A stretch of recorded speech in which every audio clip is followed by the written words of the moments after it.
I tore up the euthanasia authorization that my mother had signed with my own hands.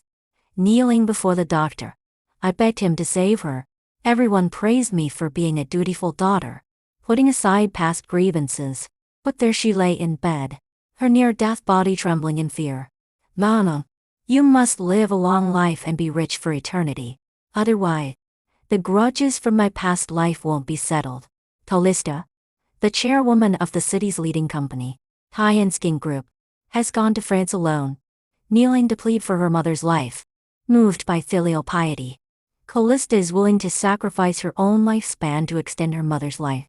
Mother-daughter bond is deep. A representative of excellent entrepreneurs. I turned up the volume on the TV to the maximum and leaned down to whisper in the ear of the dying woman on the bed. "Did you see? Everyone is praising my filial piety. Even signing a petition online, begging the best doctors to accept you as a patient."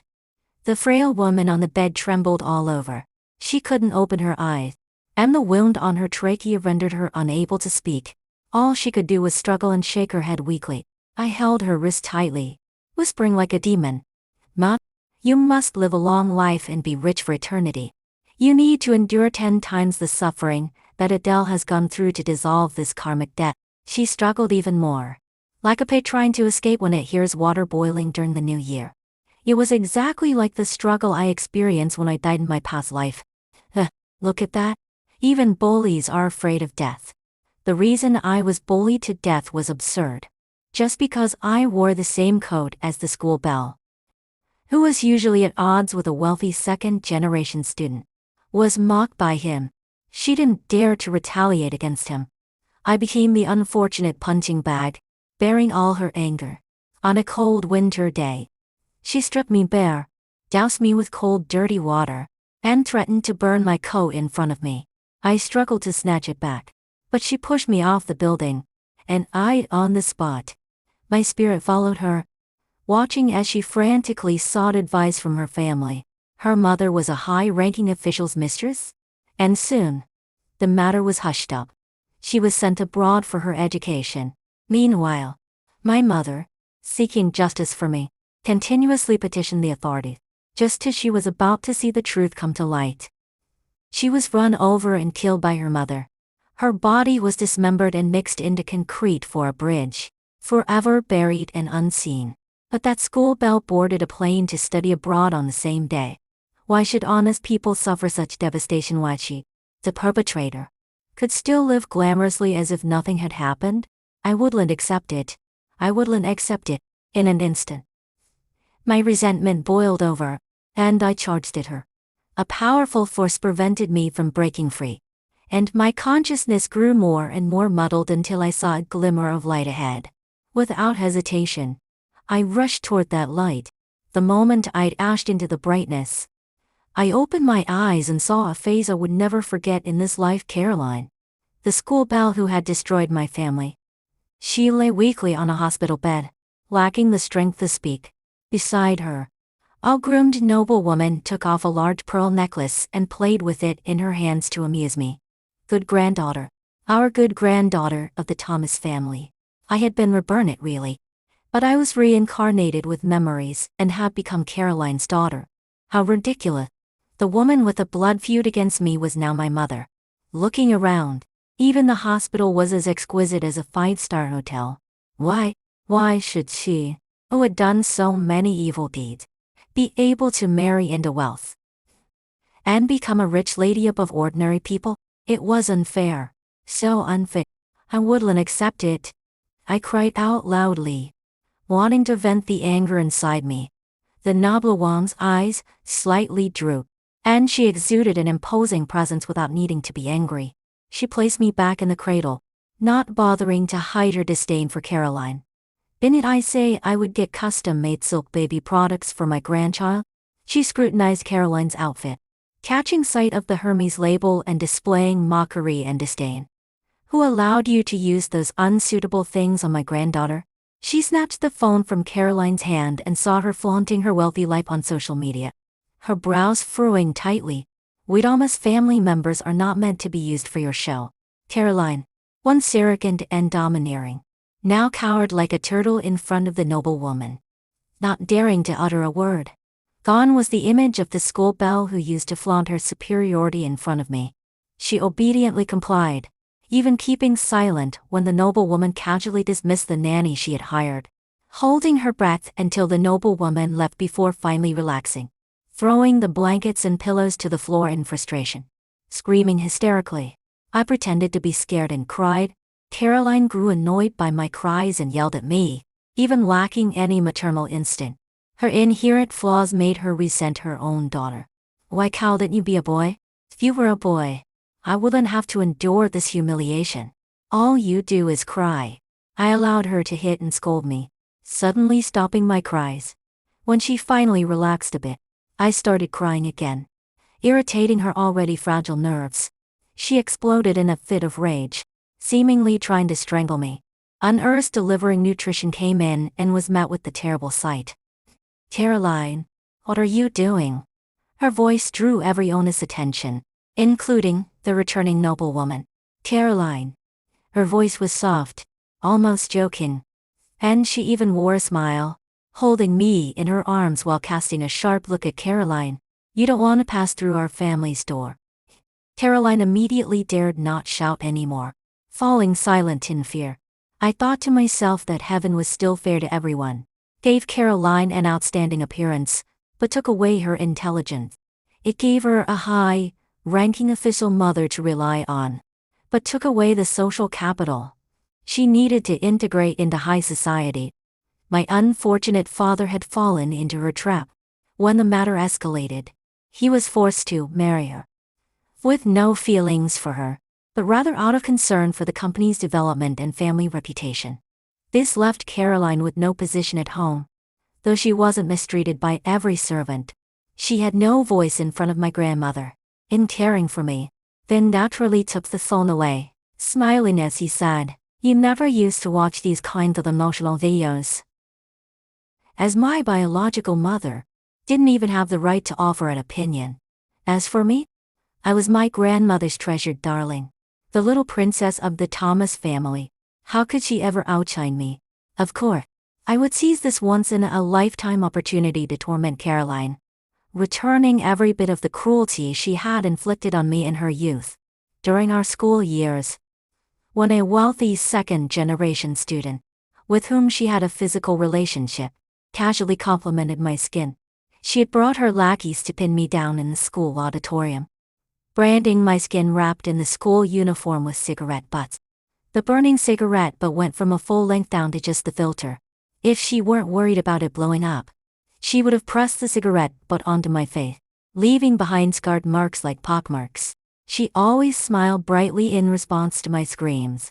"Dale, you have quite the nerve to seduce my man and block my way. Burn her all over. Let's see if she still dares to seduce my man." Now that she was living luxuriously as a wealthy lady, she must have long forgotten the small rebellions of her youth that had cast an indelible shadow on others. No worry, I would help her remember bit by bit. Throughout my childhood, I was a persistent nightmare for Caroline. She pointed at me countless times, calling me a monster. I wasn't stupid. I only acted out in front of her, in front of my grandmother. I was a perfect little angel. Considerate little cotton-padded jacket. Whatever I wanted to do, I would ask for her opinion beforehand. Compared to the spoiled second-generation heirs from other wealthy family, I may have been somewhat spoiled, but I still seemed exceptionally well behaved. Over time, everyone in the circle knew I was a good child.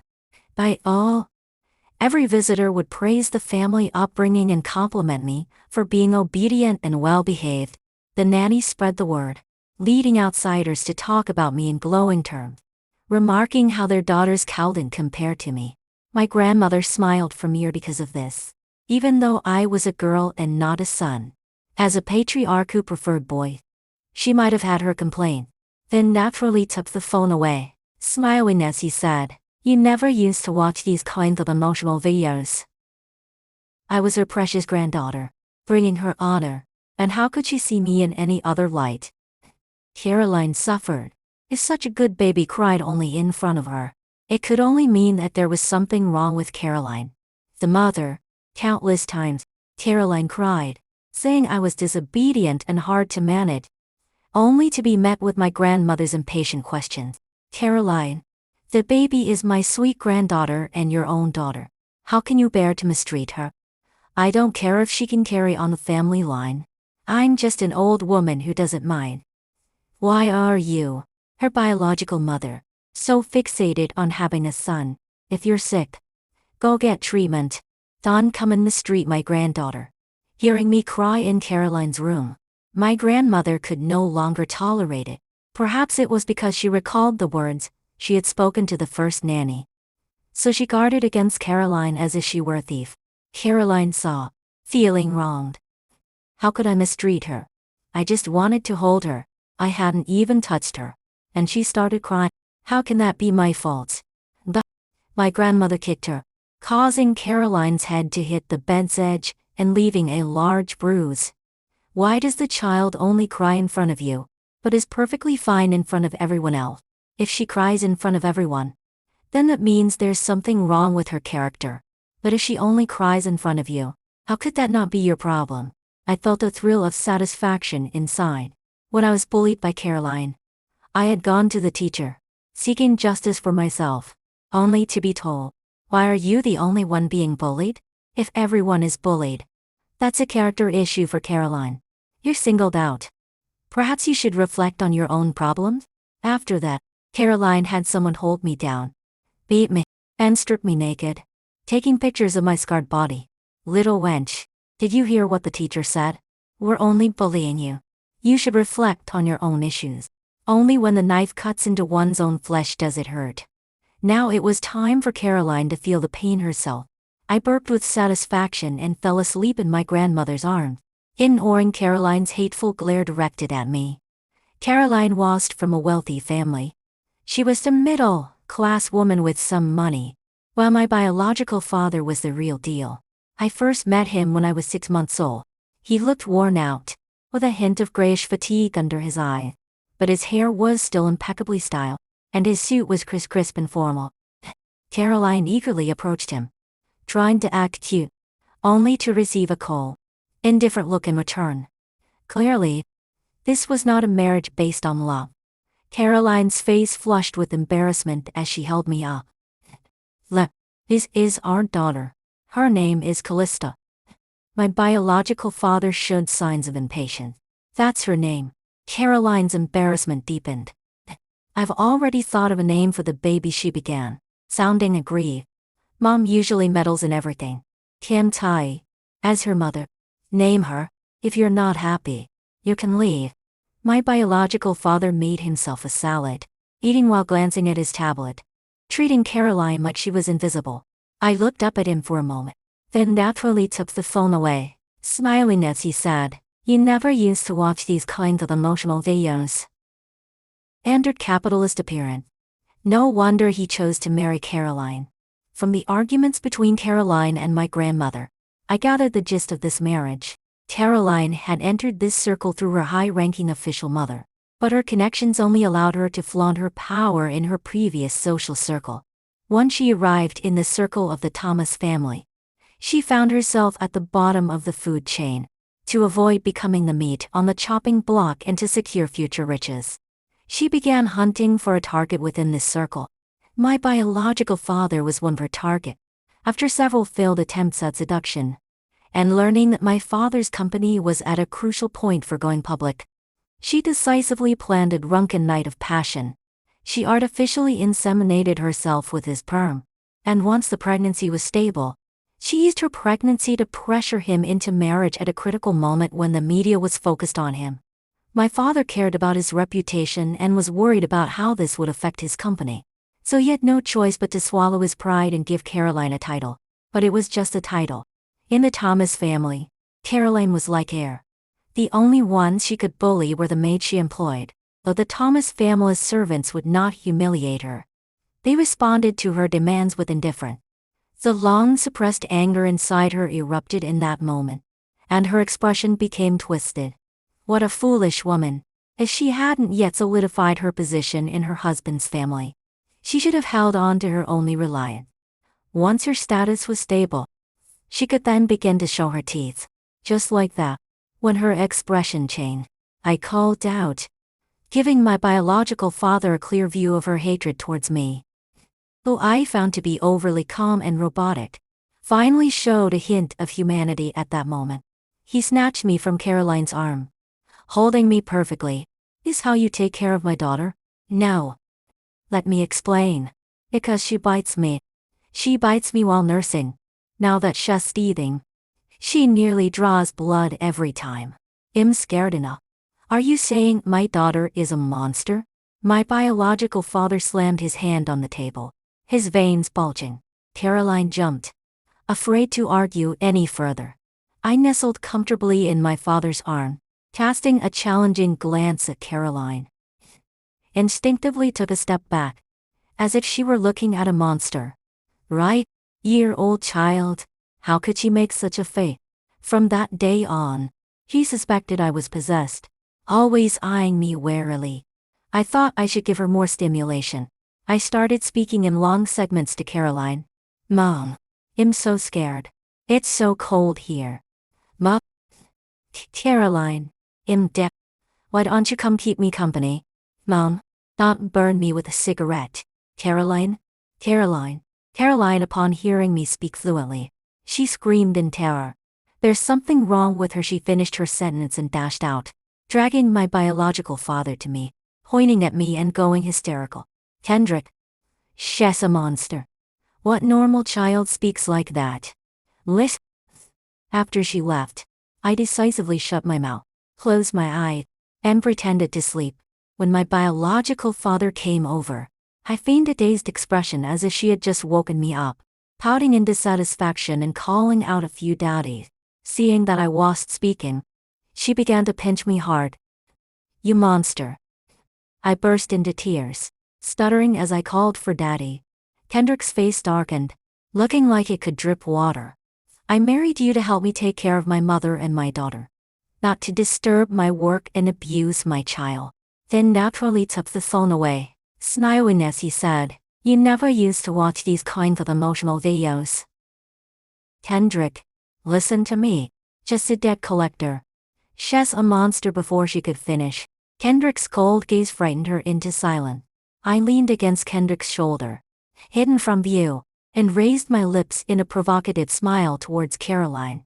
I once managed to break free from their bullying and reported it at the police station, and it was just like Fish was scared out of her wits. But my report didn't lead to any action. Caroline laughed triumphantly at the police station with my recorded statement in hand. She waved the statement in my face, forcing me to swallow the ink.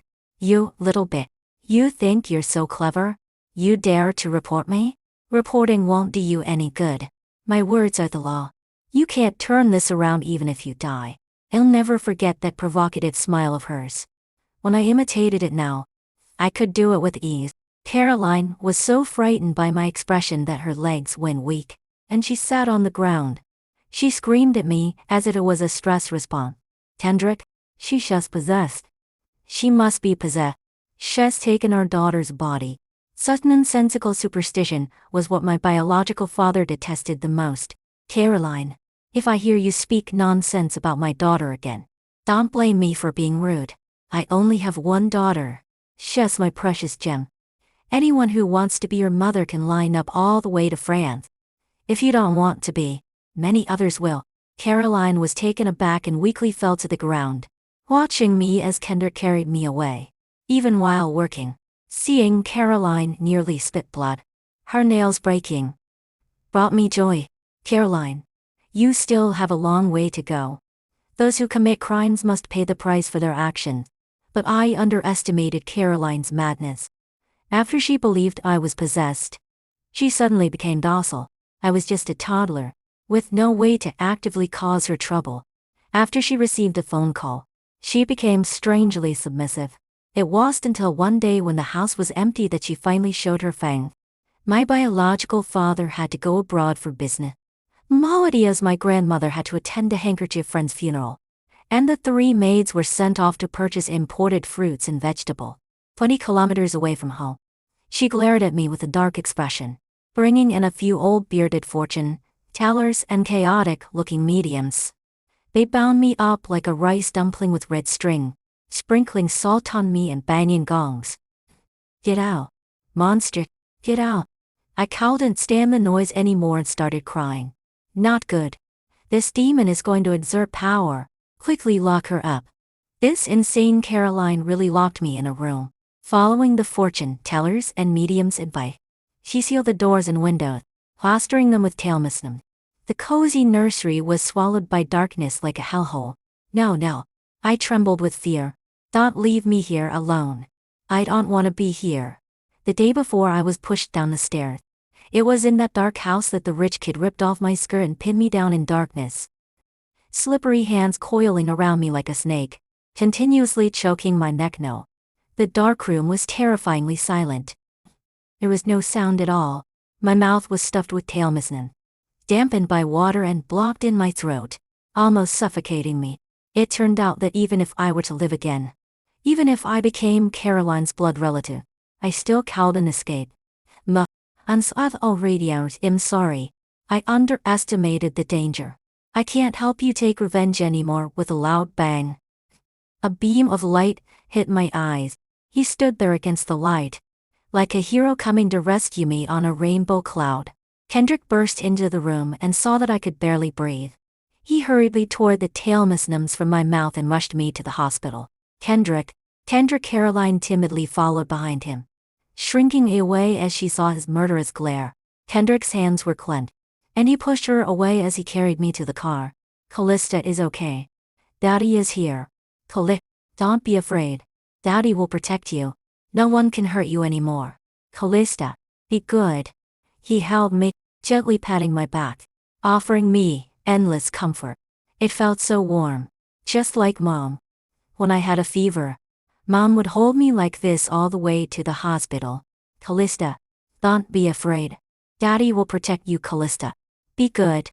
Mommy will protect Callista. Finally, I cried out loud. I miss you so much. Kendrick heard my cries and finally let out a sigh of relief. Thankfully, I hadn't lost consciousness. The doctor diagnosed me with shock and said my body was mostly unharmed, but I would need to rest for a while and avoid being left alone in the dark to prevent triggering a secondary trauma response. Kendrick finally breathed a sigh of relief and took me home with a pained expression. When my grandmother heard about this, she rushed home immediately. By the time I returned, Caroline was pinned to the sofa, and my grandmother was hitting her with a clothes hanger. You have a problem and want to harm my granddaughter. If anything happens to my granddaughter, I will make you pay with your life. Caroline said nothing, enduring it, only watching as Kendrick carried me back, not knowing where she found the strength to break free from my grandmother and catch everyone off guard. She snatched me away and tried to throw me to the ground. The maid nearby reacted quickly and rushed in to grab me. Seeing she couldn't throw me down, Caroline desperately grabbed my neck, choking me until I couldn't breathe. Don't stop me. She's a monster. She's a monster. She's not my daughter. She's an evil spirit. She's possessed my daughter. If I don't strangle her to death, my daughter won't come back. Kendra couldn't take it anymore and kneed her in the stomach. She was in so much pain that stars danced before her eyes, and she collapsed. Week all over. The maid acted quickly and hurriedly took me away. Terry lay lying, unwilling to accept it. Screamed madly. Her behavior was diagnosed as having a dual personality disorder, and she was forcibly sent to a psychiatric hospital. Because of this, I could live under the same roof as my biological father and grandmother for the first 6 years of my life, if it weren't for the high requirements of the elementary school I attended, which mandated that both parents be present for the entrance interview. My biological father would never have let Caroline out of the hospital again. Of course, even without the elementary school requirement, I would find a way to get my biological father's family to keep Caroline locked up. Let her stay in the hospital comfortably. It would be a steal for her. For years of nearly being under house arrest had taught Caroline to restrain and disguise herself to some extent. When she saw me for the first time, she skillfully crafted the image of a longing mother. Baby, Mommy misses you so much. Her tears flowed freely, as if they were free. Since no one is made of wood or stone, who can be heartless? Even my biological father. as cold and capitalist as he was, wouldn't let lose the most basic humanity, allowing Caroline to meet me. Khalid, she's your mother. I glanced at Caroline and pretended to be scared, hugging my biological father's leg. Daddy, I'm scared. Caroline took the opportunity to blame my biological father mournfully. Kinder, I admit my intentions were not pure back then. You've kept me locked up in the psychiatric hospital for 4 years. I accept that. But how can you sever the mother-daughter bond between me and my baby? She's a piece of flesh that fell from me. Now my baby doesn't recognize me. It's all your fault. All your fault. She covered her face and began to cry. The mainstream values advocate for the protection of vulnerable groups, especially vulnerable figures like mother. Caroline's words were vague, but paired with her cries and tears, they quickly created the image of a pitiful mother whose child was taken from her. Other parents at the elementary school entrance began to whisper among themselves, pointing fingers at my biological father. What a sin, forcing such a small child to be separated from her real mother. Where can such a little kid go without her mother? Caroline insisted on hugging me again, but I dodged away. In front of the public, my biological father couldn't save face. Being such a thoughtful little cotton-padded jacket, naturally had to help my real father. Bad woman, don't bully daddy.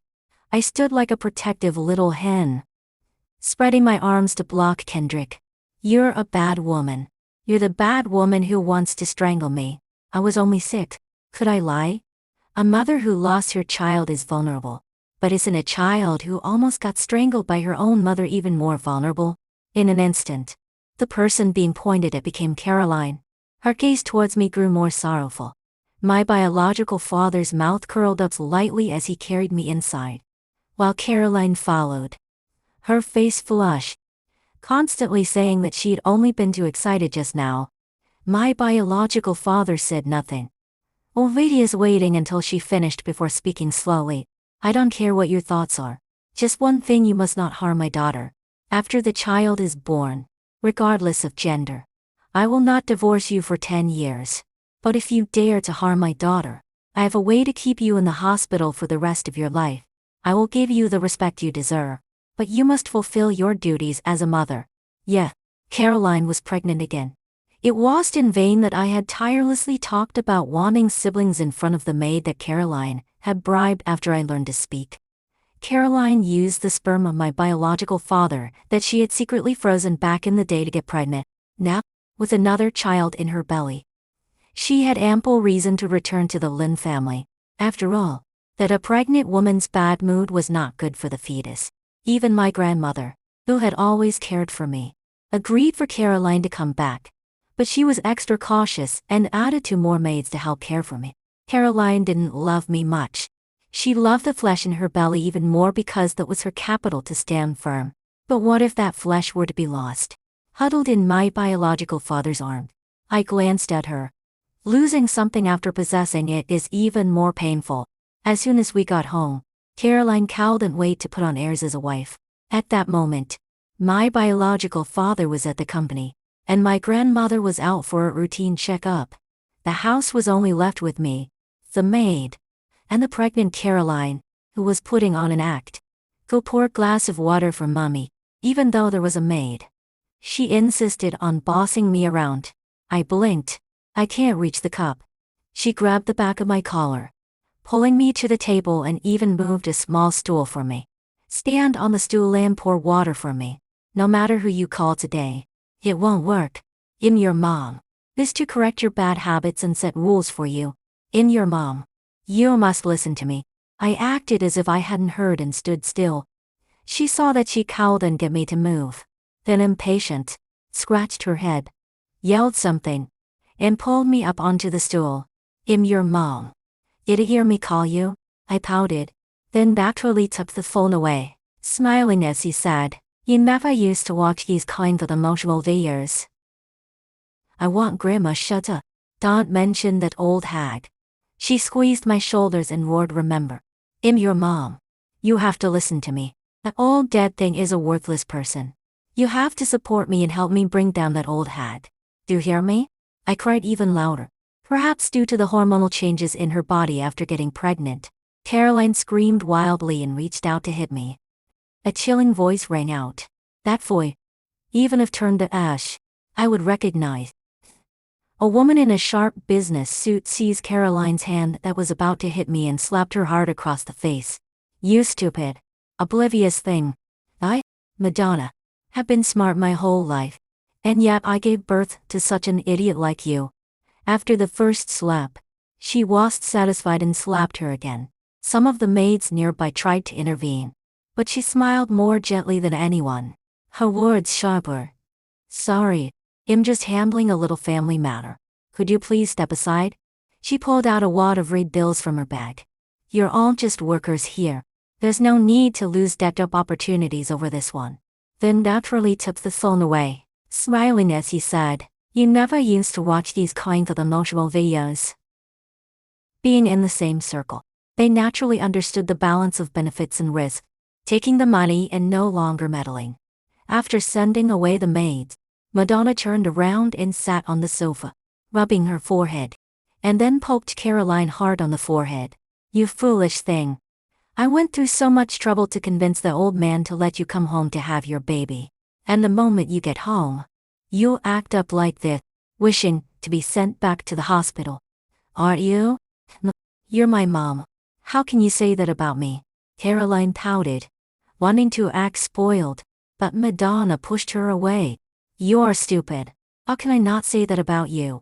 If you had a bit of sense, you'd know that your daughter is pampered in this family. You should support her more. Then naturally took the phone away, smiling as he said, you never used to watch these kinds of emotional videos. And make her like you, so you can use her to secure your position in this family. Madonna spoke bluntly, not bothering to hide her disdain for me. Dear old child. Instead, she used me as a teaching tool. She must be an inheritor of such one opera's intangible cultural heritage.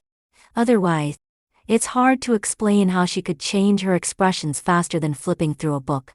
Come here, sweet Callista. Let Grandma hold you. She beckoned me over and held me on her lap. Good Callista. Was just too excited to see you today and couldn't control her emotions. Mommy doesn't dislike you. It's just been too long since we were together. Let's spend more time together and build our relationship. She popped some juice gummies into my mouth and went on to preach some grand principles. If I were truly a 6-year, I might have been easily swayed by her word. Compared to Caroline, she was the real puppet master. She caused my mother's death after I died and effortlessly helped Caroline wipe the stains off her record. Her greatest failure in life was having such a foolish daughter like Caroline. When she saw me nodding without crying or making a fuss, he sighed in relief and turned back to scold Caroline fiercely. You need to pamper this little one more. Get her to help you win affection. You two should have a good cry together and put on a show. Or you won't be able to bring that old man down. Be more decent. You're already in your 30s. Don't cause trouble like you did in high school. Do you know it's because of the trouble you caused in high school that I still don't have a name to my face? Caroline trembled all over. I understand. The murderer knows everything. She just doesn't feel guilty about her wrongdoing. Although Caroline was foolish, she knew one thing: those who recognize the times are the true talent. Of course, she only recognized her biological mother and the practicalities of those in higher social classes. She escaped legal sanctions thanks to her mother. So she believed her mother's words without question. Her mother wanted her to please and stabilize me first, then have a son to secure her position. After that, her mother would use her status to force a turnaround through marriage, achieving a double rise for both mother and daughter without taking 30 years of detours. And she truly did it, even if she despised me. She held back the disgust in her eyes and pretended to be kind to me. In this act, she played the loving mother while I played the dutiful daughter, pretending to be moved by her and slowly getting closer to her. On my birthday, my grandmother and biological father prepared a grand birthday party for me. I was surrounded like a little princess, basking in the compliments of everyone in a duplex in the city center. The creamy scent of cake wafted through the air, representing sweetness and happiness. Caroline wore a satisfied smile, a wild and joyful grin. As she was about to turn her fortunes around like a mountain chicken transforming into a phoenix. But a mountain chicken becomes a phoenix only if it cultivates itself, not by stepping on someone else's life. I laughed and called out to her. Then I ran up to her in front of everyone, plopped into her arms, and clung to her affectionately, then naturally took the phone away, smiling as he said, "You never used to watch these kind of emotional videos." Heavily pregnant, for the first time held her head high, proudly raising her chin to enjoy the flattery from the wealthy women around her. "Sorry for making you laugh. This child is just so attached to me." The wealthy women had previously been quietly discussing her unseemly means of climbing up the social ladder, saying that having not seen her own daughter for 6 years, she would have been locked up in a psychiatric hospital for life if she weren't pregnant. Now, however, one by one, they insincerely praised and echoed her, then naturally took the phone away, smiling as he said, "You never used to watch these kind of emotional videos." The bond between mother and daughter is truly special. I envy Caroline for having such a clingy daughter. My daughter won't even look at me when she sees a cake. My son is the same. When he sees Ultraman, he forgets all about me. Caroline enjoyed the flattery, smiling widely. "I guess this is fate.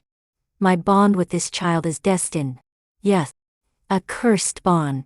I smiled at her in front of everyone. What is school bullying? She was momentarily stunned, a flash of panic crossing her face. To maintain her socialite image, she hurriedly squatted down. "Baby, who taught you that?" I blinked innocently, my eyes wide. "And he asked me to ask you."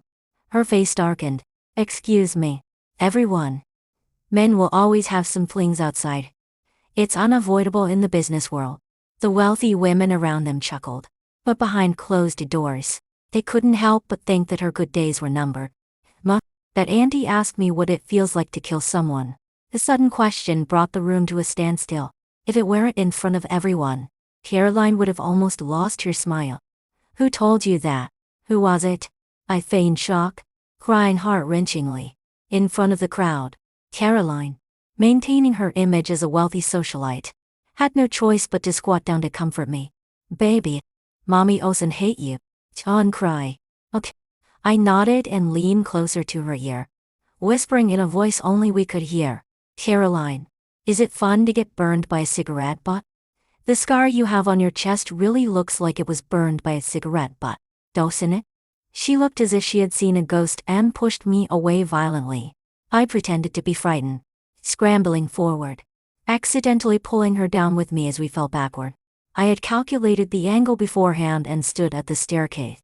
In both the surveillance and the eyes of the crowd, it would appear as if Caroline had lost her mind and pushed me down the stairs, while I, out of fear, clutched onto her as a lifeline.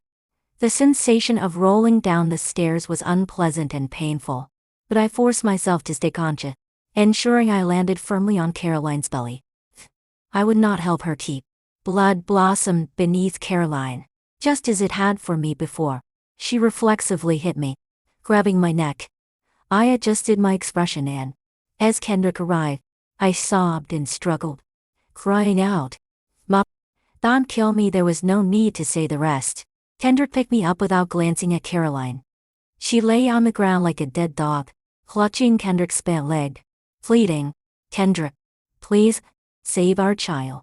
Kendrick looked at her with disgust and turned away, tearing me. How could I let the show end just like that? I lifted my head, barely alive and purple all over, clinging to his clothes, looking pitiful. "Daddy, please, save Mommy. I'm begging you." Callisted Osen her. Carolee bulged out at my words. Kendrick looked at her with increasing disgust at her hatred toward her own child. "You should be thankful for having such a will. I would truly wish for you to suffer to death. I wouldn't let Caroline die. I wanted every day of her remaining life to feel like living in hell of her own making. So I told Kendrick, Daddy, don't blame Mommy. Mommy didn't mean it." That day, I heard Grandma talking to Mommy, saying that because of Callista, Mommy would be seen as a lunatic by everyone, and even my brother would be seen as a lunatic child, which is very embarrassing. Grandma told Mommy to talk to me on my birthday, then to throw Callista down. And once my brother was gone. Kendrick's face darkened to the point where it could drip water. Proud as he was, how could he tolerate being played with by a mistress who was not worthy of the spotlight? Daddy, don't be angry. Grandma's will have more kids in the future. Daddy, Callista can die. Just don't be angry. Daddy and Mommy need to be good together. As I spoke, I cried and choked up. Daddy, aunt abandoned Mommy. Callista doesn't blame Mommy for wanting to hurt her. Daddy, please don't divorce Mommy. I deliberately pinched myself as I spoke. Grandma said if Callista dies, Daddy and Mommy won't divorce. Daddy? Though pinch myself to death right now. He was frightened and hurriedly pulled my hand away, holding me tightly in his arms. Good Callista, Daddy won't divorce. Don't hurt yourself. Callista is Daddy's little princess. Daddy wouldn't want to lose Callista. He comforted me in his embrace. But Mommy will hurt Callista. Daddy doesn't want Callista to get hurt. Callista can see Mommy in the future. But she won't live with Mommy, okay? I obediently rested against him, smirking in a corner where no one could see. No divorce. Okay. 20 years passed in the blink of an eye. For growth, 20 years felt like a moment. But for imprisonment, I'd rest appropriately, greeting the nurses, some with blonde hair and blue eyes, others with dark brown skin and gentle French. Miss Jung, you're visiting your mother again this year? I came to see Mom. I responded with a warm smile, holding a bouquet of my once favorite calla lilies as I walked to the reception area and waved at Caroline through the glass. Mom, we meet again. My 20 years were filled with my father's love. Whatever I wanted to learn painting, he hired the best teachers for one-on-one training. If I wanted to study abroad, I went to the best art school. I breathed the fresh air freely, ran on the grass under the sun, explored the rivers and mountains, traveled all over the world, and captured every corner I walked with Kendrick in my camera. I grew up under my father's care, becoming the envy of everyone. Caroline's 20 years, however, were spent in a mental hospital, leaving her emaciated, suffering psychological torment every moment of every day. She was a normal person, mentally sound. But no one would believe it. After all, how could someone who had tried to kill her own daughter not be a madwoman? A normal person, locked up in a mental hospital for 20 years, would emerge bruised if they didn't die. Her hair was gray, her face covered in spots and wrinkles, looking older than my grandmother, with eyes clouded like a stinking ditch. But upon seeing the calla lilies in my hand, a ripple finally stirred in that ditch. You, she pointed at me, unable to speak. I smiled and tilted my head at her. No, Caroline, 20 years of imprisonment must not have been easy, right? I didn't need to worry about our conversation leaking. This mental hospital had excellent privacy measures and would let eavesdrop. She stared at me arcly through the glass. I smiled even brighter. Grandma, no, Maid Anna died 5 years ago. You shouldn't expect her to save you. She was a mistress, and her husband had some background. He hired someone to run her over on the highway. To avoid detection, the driver cut her into pieces, fed the meat to pig, and ground the bones into bits, flushing them into the sewage system. CX, how pitiful, I said, laughing as I spoke. You're not still waiting for Madonna to rescue you, are you? She rushed forward and slammed against the glass, making nonsensical sounds. 10 years ago, under the guidance of a large sum of euros, she had been locked in a dark room for 6 months, with only a small window opening for a few minutes when a food delivery robot came. After 6 months of darkness and isolation, she developed aphasia, making her no different from a mute at this moment. I shook my finger at her. But don't worry. How could I let my grandma suffer such injustice? With our Thomas family's operation, that protective umbrella was taken down by the special team for eradicating organized crime.